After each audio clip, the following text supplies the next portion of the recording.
Soy la ingeniera Miluska Madrid Medina, ingeniera civil de profesión, egresada de la Universidad Nacional de Ingeniería. Actualmente estoy llevando la maestría en gestión de riesgo de desastres en la Universidad Nacional de Ingeniería. Soy consultora en gestión de riesgo de desastres y docente en Censico. Voy a hablar sobre el plan de continuidad de líneas vitales a nivel hospitalario y se ha dividido en 4 partes. En lo que son peligros naturales y desastres hospitalarios, riesgo hospitalario de hospitales seguros, plan de continuidad de líneas vitales y la normatividad relacionada a esto. En cuanto a peligros naturales y desastres hospitalarios, debo decir que el Perú, por su ubicación geográfica y su diversidad climática, está propenso a diversos peligros. Entre ellos, por ejemplo, tenemos los terremotos, que son movimientos telúricos, debido a que estamos ubicados en el Cinturón del Fuego, que es la zona donde se produce el 85% de los terremotos del mundo. Las inundaciones, que son lluvias intensas y que originan o que acaban en desbordes de ríos generalmente. Las sequías, que es la ausencia de las lluvias y que de esto tenemos registro incluso en la época pre-inca. Las heladas y friajes que se dan en zonas de bajas temperaturas y los huaicos, que son deslizamientos de lodo.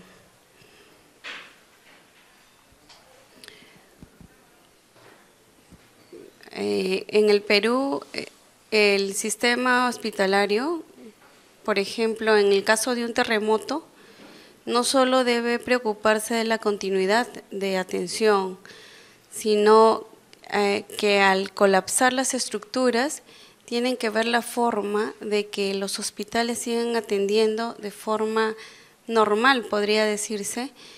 Sin embargo, se tiene que ver ciertas cosas a nivel estructural para que esto suceda. No solo a nivel estructural, sino a nivel de las líneas vitales, de los que voy a hablar más adelante. En el caso, por ejemplo, del fenómeno del Niño, sucede otra cosa adicional a mantener la continuidad de operación de hospitales, que es que se tiene que, por ejemplo, se tiene que ver el tema del control epidemiológico para evitar brotes que puedan afectar a la población.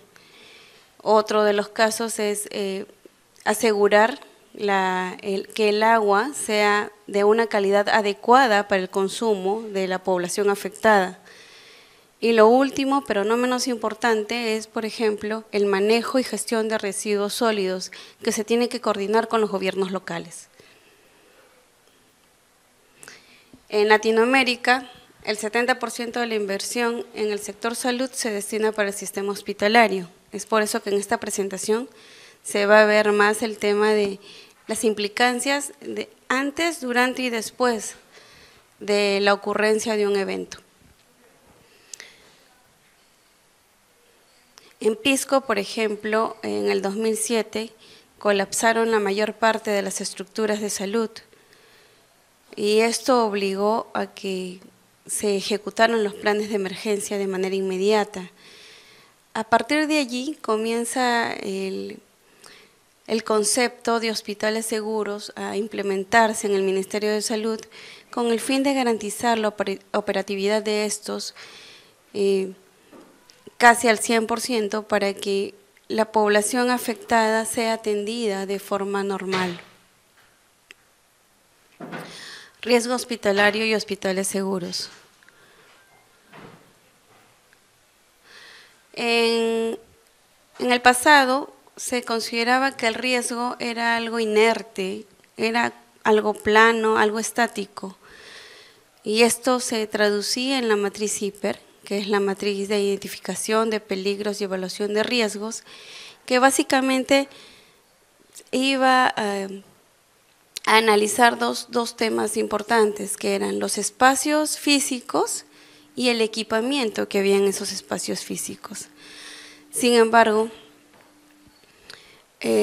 con la gestión de riesgo de desastres, se identificó que el riesgo en los hospitales se iba por otros 2 temas, que eran era alrededor del paciente y alrededor de las atenciones que se le daban al paciente, ya sean hospitalizados o la atención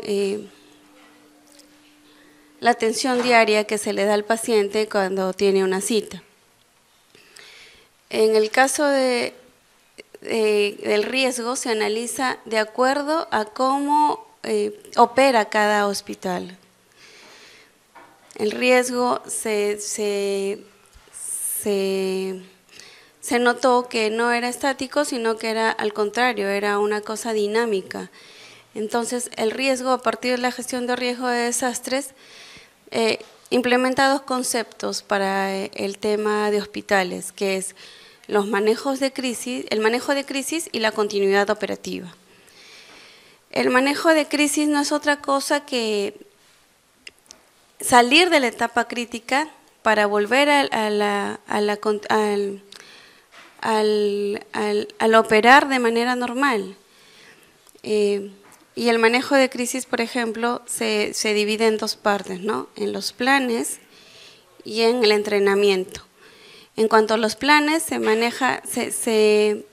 se divide en tres etapas, que son la etapa de acción, la etapa de reacción y la etapa de recuperación. En cuanto a los planes de entrenamiento, no son otra cosa que la ejecución de los planes y sus herramientas dadas. En cuanto al plan de continuidad operativa, el Ministerio de Salud ha implementado ya este concepto y básicamente se refiere a que las estructuras de salud sigan ejerciendo su rol de tal forma de garantizar su operatividad y adicionalmente implementar la gestión de riesgo de desastres de manera paulatina.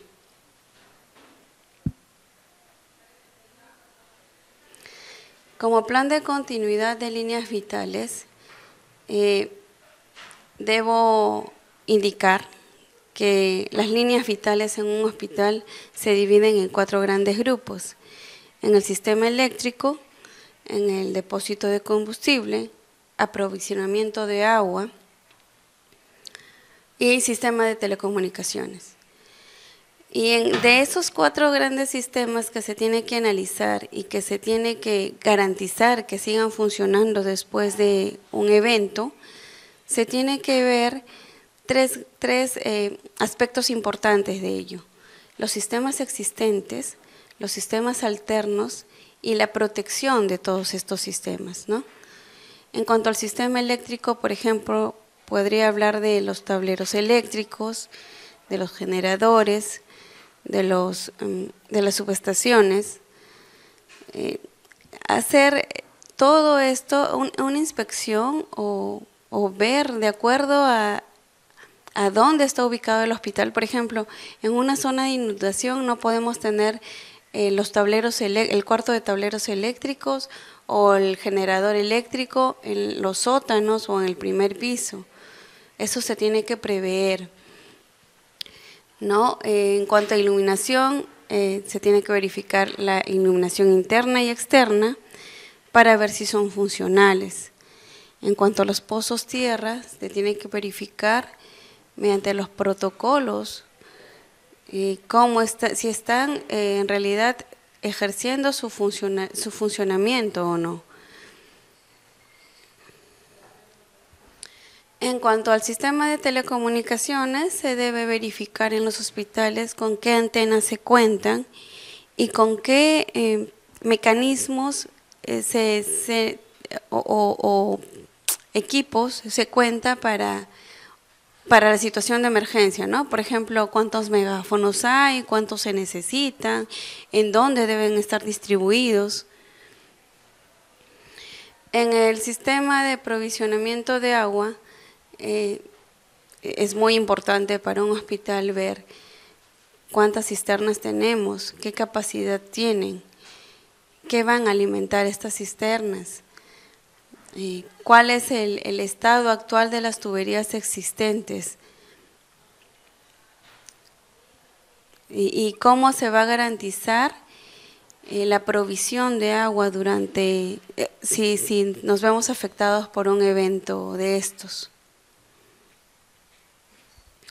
En cuanto a los depósitos de combustible, si bien es cierto, hay tanques en todos los hospitales distribuidos y depósitos de gases medicinales, se debe garantizar que estos estén protegidos, porque lo primero que ocurre después de un evento, ya sea por ejemplo un sismo, estamos propensos a que se provoque un incendio, y por eso tenemos que ver la distribución de estos tanques y depósitos, así como los extintores adecuados para apagar un incendio en caso sucediera.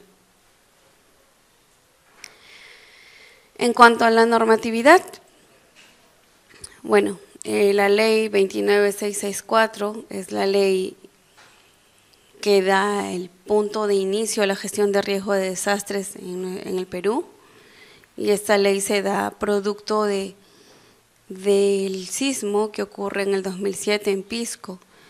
Se demoraron 4 años para sacar la ley, pero la sacaron creando el SINAGER. Luego de eso, el Ministerio de Salud cuenta con una serie de documentos que son importantes e imprescindibles en la implementación de la gestión de riesgo de desastres en su entidad, que son, por ejemplo, la Resolución Ministerial 984 del 2004, que se basa en la organización y funciones del Centro de Operaciones de Emergencia, del COE, en el Ministerio de Salud. Tenemos también el Decreto Supremo 037-2010 de la Presidencia del Consejo de Ministros, que habla sobre la prevención de sismos de ese año, 2010. Se tiene también la Resolución Ministerial 154 del 2014 del Ministerio de Salud, que constituye los grupos de trabajo de la gestión de riesgo de desastres en el Ministerio. Y por último, se tiene también la Resolución Ministerial 296 del 2016, que habla de la creación de unidades funcionales de la Dirección General de Riesgo de Desastres en el Ministerio de Salud y Defensa Nacional. Como conclusiones a lo expuesto, debo decir que los planes para la continuidad de las líneas vitales en los hospitales no solo deben quedar en papel, sino que debe ser un documento indispensable, porque ya que sabemos que el 90%, por no decir el 100%, que creo que es de los hospitales del Ministerio de Salud, han cumplido ya su tiempo de vida útil, al menos hasta que se apruebe el tema de la construcción o la rehabilitación de estos hospitales, deberíamos ver el tema del plan de continuidad e implementarlo de tal forma que garantice, ¿no?, la operatividad después de un evento. Y lo siguiente podría ser que debemos seguir reforzando este tema de gestión de riesgo de desastre a través de cursos similares a este, que el Colegio de Médicos del Perú ha tenido la valentía de implementar este curso, no solo para sus colegiados, sino a nivel general, que es un granito de arena para la gestión de riesgo de desastres, ya que la población generalmente tiene una idea equivocada, ¿no? La gestión de riesgo de desastre no es solo participar en los simulacros, comprende mucho más. Y este curso ayuda a esto, ayuda a que la población tome conciencia y que de a pocos, de repente, construyamos y eduquemos a la población hacia la prevención, que es una de las etapas de la gestión de riesgo de desastre y que es la que menos está todavía implementada. Es una percepción personal, pero opino que el Ministerio de Salud es el ministerio que lleva mucho tiempo, a comparación de los otros ministerios, en la implementación de gestión de riesgo de desastres, y asumo que es por la importancia, porque de suceder algo en nuestra ciudad, lo primero que va a haber son heridos, son víctimas que van a tener que ser atendidas, y ustedes son el personal capacitado, los médicos, son el personal capacitado para esto, y por ello es importante que tengan conocimiento de que se debe implementar y que debemos mantener la continuidad operativa de los hospitales. Eso sería todo. Muchas gracias.